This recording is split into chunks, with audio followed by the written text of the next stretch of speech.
Je pense que ça va être un match très joueur, parce que c'est une équipe très joueuse. Nous aussi, on cherche à jouer avec plus ou moins de mérite, évidemment. À chaque fois, ça ne marche pas toujours, hein, comme le souhaiteraient les joueurs et le staff. Donc je pense que ça risque d'être un match très ouvert. En règle générale, on marque des buts, eux aussi. Donc le public devrait voir des buts et comme ça, tout le monde sera ravi. La seule chose que je demande, c'est qu'on en marque juste un de plus.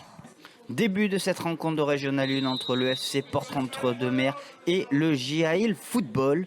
Et dès les premiers instants de la rencontre, c'est Djibril Camara qui se met le premier en évidence en dribblant son vis-à-vis, puis en réalisant un centre-tir qui oblige le portier adverse à repousser la tentative.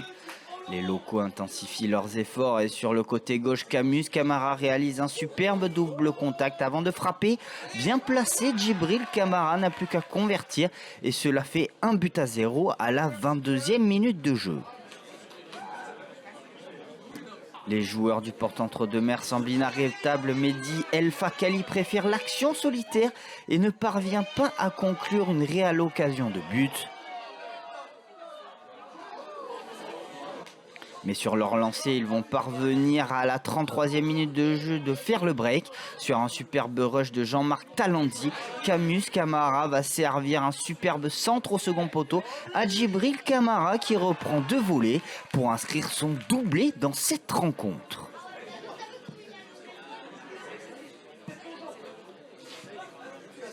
Mais les joueurs de Lille ne vont pas abdiquer puisque sur un long ballon de leur capitaine Guillaume Deveau, Thomas Barny n'est pas loin de s'offrir une belle occasion de but. Mais la vigilance du gardien permet aux joueurs locaux de mener par 2 buts à l'écart à la fin de cette première période.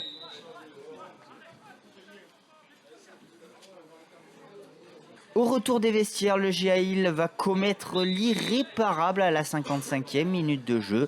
Avec un ballon perdu proche du rond central, Djibril Camara va fixer le reste des défenseurs avant de décaler sur Geoffrey Chafanzo qui va profiter d'un contre favorable pour terminer l'action sur un joli intérieur du pied. Et ça fait 3-0 pour le FC Porte-Entre-Deux-Mers.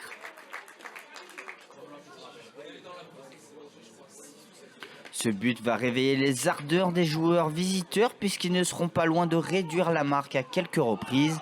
Sur une frappe contrée, il faut toute la vigilance du gardien pour qu'il garde sa cage inviolée. Dans la continuité ou presque sur un centre fuyant venant de la gauche, Tchèque Tiakabi voit sa frappe mourir sur le poteau de Loïc Coulot. Enfin, les joueurs du stade de Camblan vont aggraver un peu plus le score sur une frappe de Clément Rodriguez. Jean-Marc Talanzi va conclure son bon match par une tête qui permet aux siens de s'imposer sur le score de 4-0.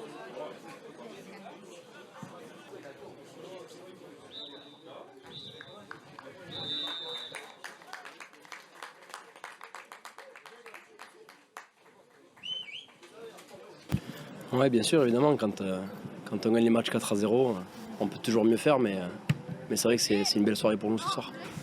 Ouais, on a su contrôler le match dès le coup d'envoi, ce qui nous a permis de mener 2-0 à la mi-temps et d'être un peu plus pragmatique sur la seconde période. On a eu des bonnes intentions de jeu aussi, je pense qu'on leur a posé quelques problèmes à certains moments, mais bon là, nous, genre, ce soir on marque pas un but, on fait 2 ou 3 poteaux, un face-à-face raté. Voilà, c'est un petit peu lourd, voilà, ça aurait mérité de marquer 1 ou 2 buts, et puis voilà, d'en prendre 4, c'est un peu logique quand même. Donc voilà, c'est une réaction un petit peu de déception, parce qu'on est passé un peu à côté de notre match, mais voilà, est-ce que c'est eux qui ont été... est-ce que c'est nous qui sommes passés à côté ou eux qui ont été meilleurs que nous? Je pense que ce soir, ils ont été largement au-dessus, et voilà, bien belle équipe, encore je veux bien le reconnaître. Ouais.